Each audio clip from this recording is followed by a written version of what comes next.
మహారాష్ట్రలోని అమరావతికి చెందిన అహ్మద్ అయాజ్ తన్వీర్ అనే ఒక 19 సంవత్సరాల యువకుడు, అంటే మీరు కోరుకున్నట్టు అంధభక్తులు కోరుకున్నట్టు ముస్లిం యువకుడు, మరక యువకుడు, దాదాపు ఒక 108 మందితో అశ్లీల వీడియోలు, న్యూడ్ వీడియోలు, దేంట్లో ఇన్స్టాగ్రామ్ కాదనుకుంటా, టెలిగ్రామ్ అనే యాప్లో పరిచయం చేసుకొని వాళ్ళను న్యూడ్ వీడియోలు వగైరా వగైరా చేసి సెక్సువల్ అసాల్టేట్ చేశాడనేది నేరం ఆరోపణ.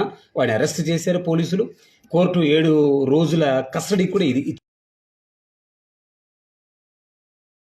బుట్టు పెట్టుకున్న అబ్బాయి పేరు అనూప్ పాండే, కాన్పూర్. ఒక మైనర్ని సెక్సువల్ అసాల్ట్ చేశారు పోలీసులు. వాని కూడా ముడ్డి మీద తన్నారు.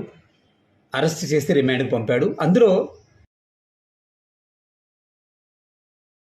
స్వామి బాబా, ఈయన కూడా మహారాష్ట్ర పూణే ఫేక్ గాడ్మెన్ నేనే దేవుణ్ణి, నేనే అబ్బా అబ్బో అని చెప్పి ఈడు కూడా సుమారుగా ఎంతమందిని పీకినాడు కానీ ఒక ఆవిడ కంప్లైంట్ ఇచ్చింది. దాదాపు 5-6 సంవత్సరాలుగా నన్ను చిత్రహింసలకు గురి చేస్తున్నాడు, వేధింపులకు గురి చేస్తున్నాడు, లైంగిక దాడి చేస్తూ దాదాపు 50 లక్షల రూపాయలు బ్లాక్మెయిల్ చేసి తీసుకున్నాడని ఆ బాబా మీద ఓ మహిళ కంప్లైంట్ ఇచ్చింది పూణే. దుస్తులు వేసుకుని ఎయిర్పోర్ట్ లోకి వచ్చి వీరంగం సృష్టించాడు. తాను సీఐఎస్ఎఫ్ లో పనిచేస్తున్నానని బురిడి కొట్టించాడు శ్రీకాకుళానికి చెందిన బాలకృష్ణ.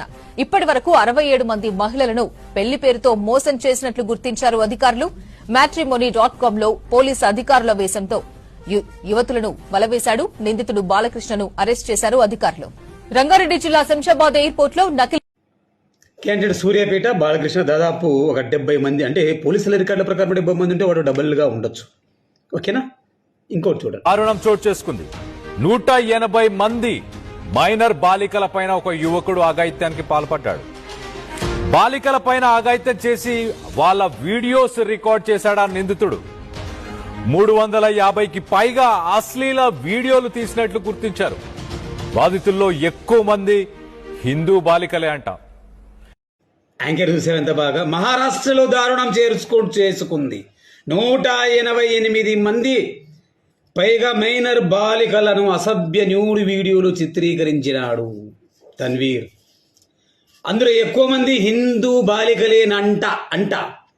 మరి నేను చూపించిన అన్నింటిలోనూ సెక్సువల్ అసాల్టేట్ ఉంది, లైంగిక వేధింపులు, మోసాలు, పెళ్లి చేసుకుంటానని మోసం చేసి 60 మందిని 70 మందిని మోసగించిన ఒకడు, 50 మందిని ఒకటే బెంచ్ మీద ఒకటే లేన్లో పీకిన జ్యోతిష్ఠుడు నాసిక్ బాబా, అందులో మహారాష్ట్రకు చెందిన క్యాబినెట్ హోదా ఉన్న ఓ ఉమెన్స్ కమిషన్ చైర్మన్, ఆమెకు సంబంధించిన సో మెనీ వీడియోస్. ఎక్కడ కూడా వాడు సెక్సువల్ అరా చేసిన వాళ్ళల్లో అందరు హిందువులేనట, అందరు ముస్లింలేనట, అందరు సిక్కులేనట, అందరు బౌద్ధులేనట చెప్పడంలా.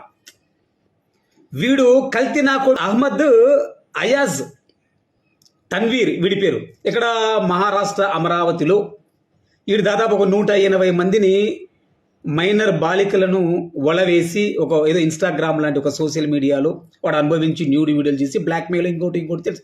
దీనికి ఏ రంగు పులుముతా ఉన్నారు? మతం రంగు పులుముతా ఉన్నారు, జాతి రంగు పులుముతా ఉన్నారు, లవ్ జిహాద్ పులుముతా ఉన్నారు, మత మార్పిడి పులుముతా ఉన్నారు. మరి ఇది ఏటిల్లో లేనిది వీడు చేసడానికి వచ్చింది. అంటే వాడు చేసింది తప్పు కాదని మనడంలా, తప్పే.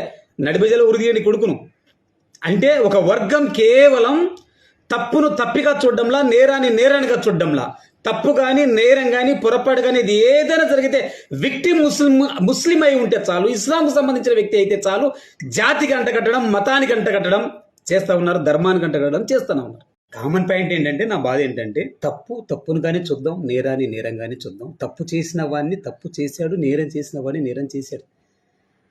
వాడి మతాన్ని తిట్టడం, వాని కులాన్ని, వాని ధర్మాన్ని తిట్టడం కాదు. ఇప్పుడు బాలకృష్ణ అయితే ఏమి, అనూప్ పాండే అయితే ఏమి, పూణేలో బాబా అయితే ఏమి, జ్యోతిష్కుడే అయితే ఏమి, గాడ్మెన్ అయితే ఏమి, వీళ్ళందరూ కూడా హిందూ సామాజిక వర్గానికి సంబంధించి. మరి హిందూ జిహాద్ అందామా, జై శ్రీరామ్ జిహాద్ అందామా, కాసాయ జిహాద్ అందామా, ఇలా అనకూడదు కదా, తప్పు కదా.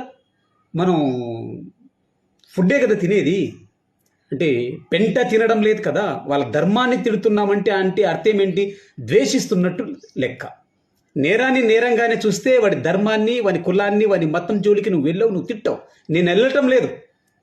ఎవరో జ్యోతిష్కుడు 58 మందిని 59 మందిని ఒకటే బెంచ్ మీద ఏదో సెక్సువల్ లైంగిక వేధింపులు చేశాడని చెప్పి వాడి ధర్మాన్ని కానీ వాని మతాన్ని కానీ తిట్టలే ఏ ముస్లిం. కానీ ముస్లిం తప్పు చేస్తే ధర్మాన్ని తిడతారు, వాని మతాన్ని తిడతారు, వాని కులాన్ని తిడతారు. ఇది ఎక్కడ న్యాయం సార్?